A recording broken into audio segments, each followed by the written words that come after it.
the question that we're saying today is, what infrastructure do we need to put in place to ensure that we beneficiate here, we ensure that we promote development of these resources here? And we need a lot of infrastructure, rail, road, and transport. This is why we've got the Minister of Transport to be here, telecommunications, whatever. Experts are here, they will tell us. These recent discoveries and events highlight that without really proper resource development program, we're not going to be able to realize these benefits. Otherwise, it will be stranded gas that will sit there for another 100 years and nothing will happen to it. And that's what we need to make sure. One of the key things, Mr. Morris, that we need to really focus on, even before we could talk about the infrastructure to move whatever resources that have been proven and are now being extracted out of the South African soil, we need to be able to say, do we have the capacity and skills to make it possible that South Africa and South Africans, including SADC and the continent of Africa, are the first line of beneficiaries in that particular benefit that will emanate from this kitchen. This year, 2013, was identified as the year in which, from the side of the power mix, we would be reviewing the integrated resource plan. And the interesting thing is also because it is the year in which Cabinet also decided to do away with the moratorium on the shale gas exploration. We have been given indication by the Energy Agency, International Energy Agency, that indicates that we are entering the golden age of gas. Yeah. And if we as South Africa have got this gas, and be it the offshore gas fields, but also the shale gas, it would be wrong for us not to prepare ourselves as a country for the extraction, but also the beneficiation of this gas. We believe as a country that we need more power.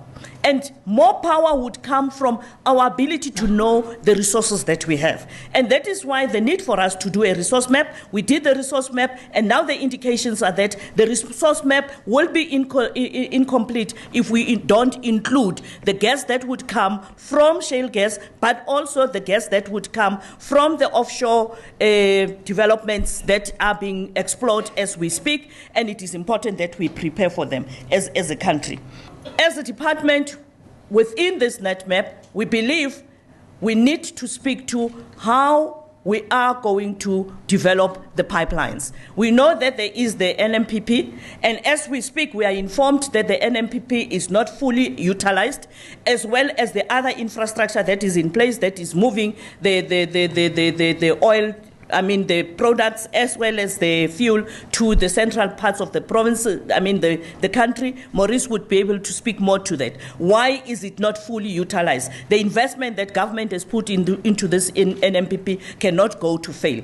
But we also believe that it is important that we look at the areas that have been identified as the areas that are going to be the production site of this part of the oil and gas developments that PASA is ushering licenses for.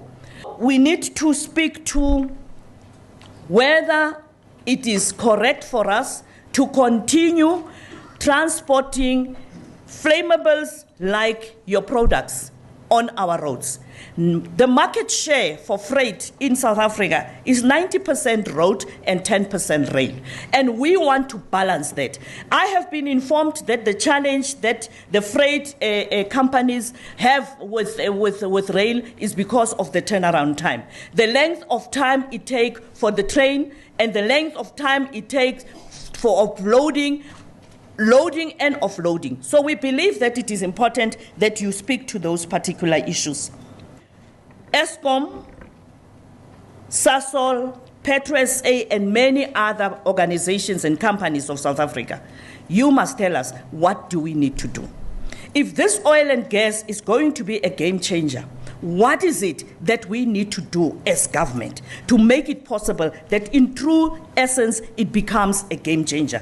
Government alone cannot decide about the future of this country, about the future of the resources of this country. So it is important that we work together. But also, it is important for us to speak to the oil and gas initiatives that we at present rely on. Over the years, I have been informed that there are more products outside the continent and outside South Africa, and therefore we need only to build the infrastructure to receive from other parts of the world. There's three basic technologies, and I touched on the first one, which is upstream, the upstream technologies that has been opening up more gas supplies, particularly with shale gas. The other interesting thing that's going on is there's new applications being found for natural gas. And then the third area, which is what gets back to the topic here, which is what is the infrastructure necessary to develop the natural gas resources on the continent here, is something that I think is a very interesting topic. And I'd like to, if we could go to the next page, please. It's the innovation around the network that is really allowing natural gas to become such an important part of the world energy supply. Networks, like all networks, the more users that are on the network, the more valuable the network becomes. Those pipelines that were put in place in the 1950s, those now are getting expanded both horizontally, in other words, they're expanding with more pipelines, but more importantly, they're being expanded vertically. And what I mean by that is that gas is now starting to link into other energy resources. And particularly, renewables is one good example, where renewables, whether it be photovoltaic or whether it be wind, is not a constant supply of energy. And so if these networks can be linked up, then gas can become a nice complementary part of that energy grid, and do it in a low emissions way and also a very economical way to complement renewable energy. This network becomes more robust and is built off of what I'll call the traditional pipelines, and is integrated into other energy sources. What this can provide a country is a much more resilient and a much more robust energy network.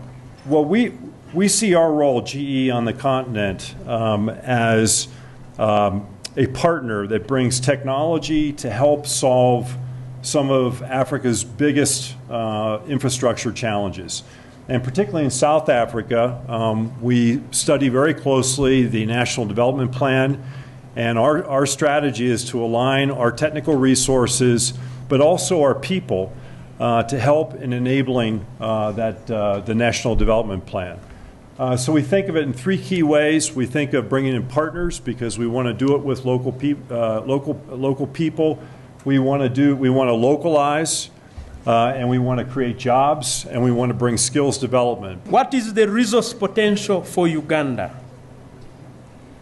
So far, over 3 billion barrels of oil has been confirmed. And technical people confirm that out of that, 1.2 to 1.7 billion barrels is recoverable. The National Oil and Gas Policy for Uganda was put in place, as I said. Why? To use the country's oil and gas resources to contribute to early achievement of poverty eradication and, importantly, to create a lasting value to society. That is our guiding principle. If you are going to have a resource that is underground, you're going to extract it and take it away, and you consume a final product of that. You have actually lost huge part of what you would have benefited from. So we refine, one, because we have potential market in the region. In the region of East Africa alone, you have 233,000 barrels per day of demand. This is amazing. So if you are refining, you already have market. If we are going to build a lasting solution, make a mark on society, we want to refine our oil in Uganda. Petroleum exploration in Uganda has been ongoing since the 1920s. Commercially exploitable reserves of oil have been confirmed in Uganda. We want to assure the whole world, Honorable Minister, ladies and gentlemen, that the oil revenue shall be used to achieve equitable, sustainable, value-oriented development by investing in human capacity development for the current generation while providing for the future generation. By focusing on education and health, scientific research, infrastructure development, and poverty eradication. The oil and gas industry in Uganda has potential for providing a lot of investment opportunities for companies and other firms and individuals interested. The investment climate in my country is excellent, and time for coming in is now. We must develop energy intelligently, safely, and sustainably to build a better working world. That's what we are about at EY. It cannot be, as Maurice has said, from pit to pot. We have to do something better. Neither from extra to export, we have to beneficiate. The infrastructure gap is both an inhibitor and an opportunity. We make the choice. Is the glass going to be half full or half empty? The oil industry has always and will always be logically broken down like that. You find it, you get it out, you turn it into something useful, but somehow in Africa, that bubble, it's hidden. It's like when you hide the PowerPoint slides, and then you sell it. What we need to do, we need to build a pipeline of talent that can be innovative about creating something that has never been created before. Yes, beneficiation can be done. Why do we say not? We need the different cooks in the kitchen. If they cook with the old templates to bring something new, they're the wrong people. Find the right job for them. Africa must own its own talent agenda for oil and gas. And I'm going to tell you why. We need to be telling a different story around the soft infrastructure, the hard infrastructure that we need. And it has to be deliberate and by design if that's going to happen. We need to name and own the battle so that we can win the war.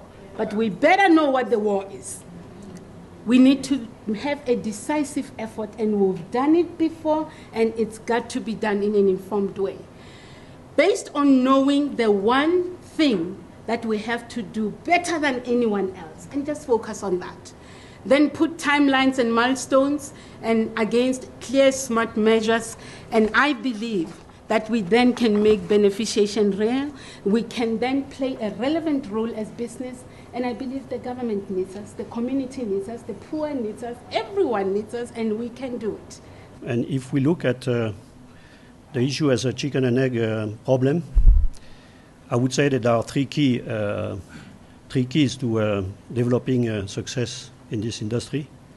The three keys are skills, 1, 2, skills, and 3, skills.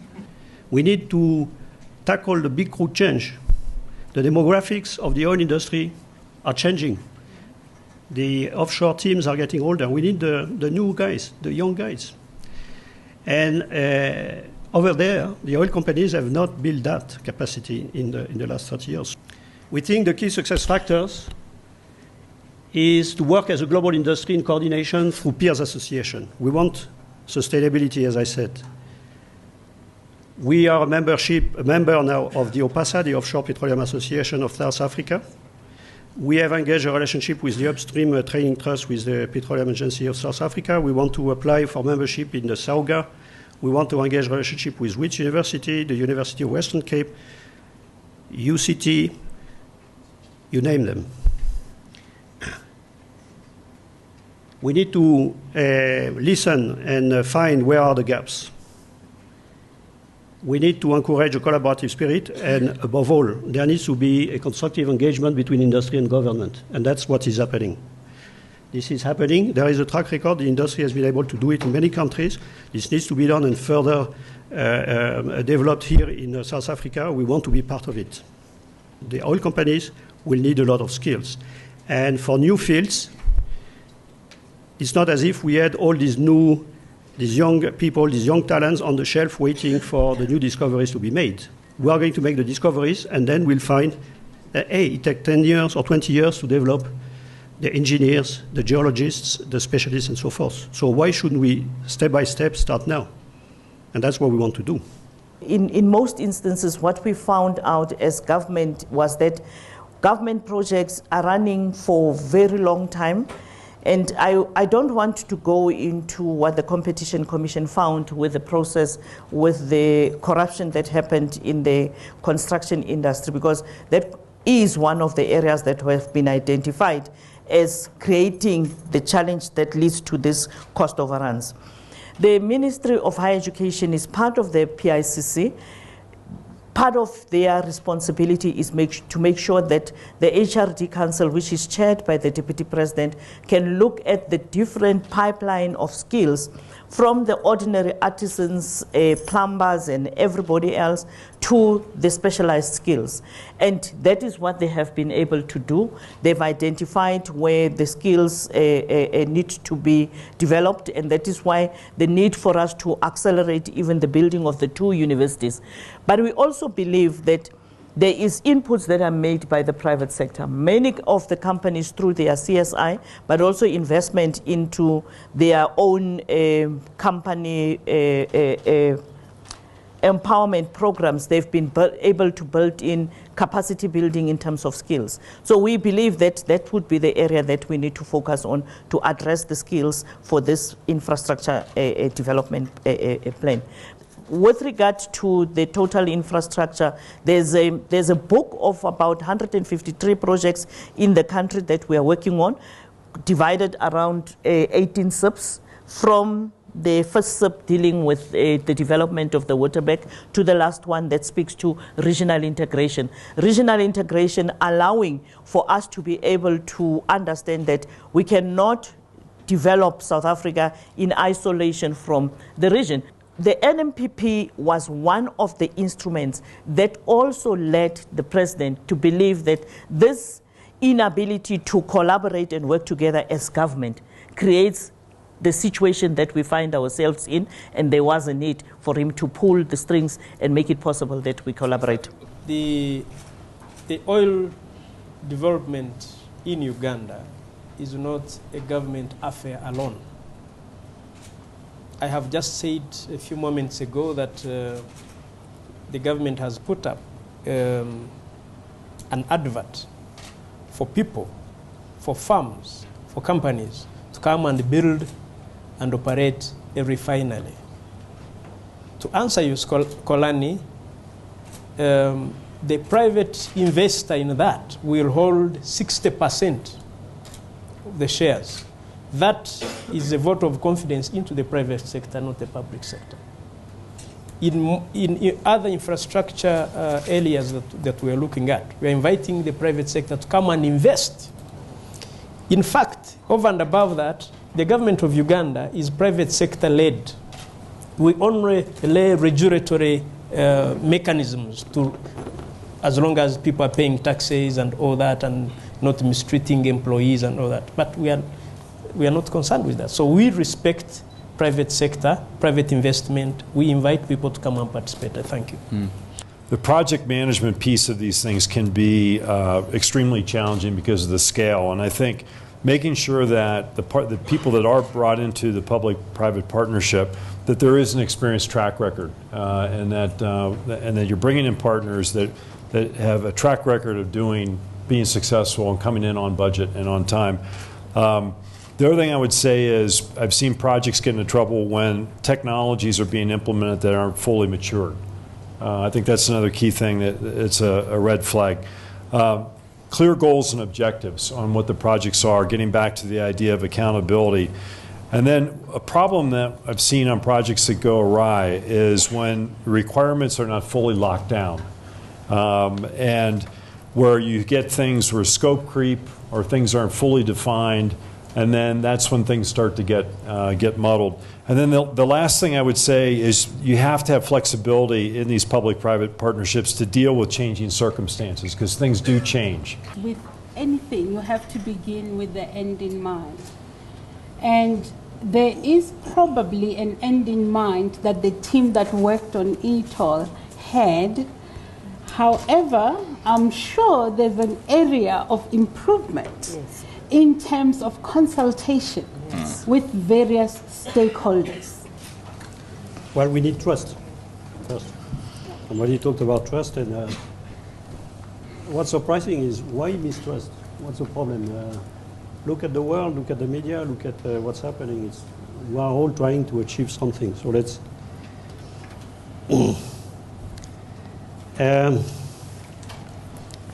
Somebody asked whether there would be opportunities from the industry for contractors, whether small or medium. Yes, of course. What's the process? Well, it's a very transparent and due process. There is no advantage given to somebody because it's connected. No way. That's not the way it works. Africa has a lot of resources. In fact, they are not being discovered today. They are a reason Africa was colonized. Yes. It's the African resources that built Europe. This is not, it is not. If, however, we have to use our resources to develop ourselves, we have to beneficiate them. Yes. If we cannot win that argument, we have lost it. With regard to oil and gas developments in South Africa, you would know that the Minister of Mineral Resources has amended the MPRDA and also developed the regulations.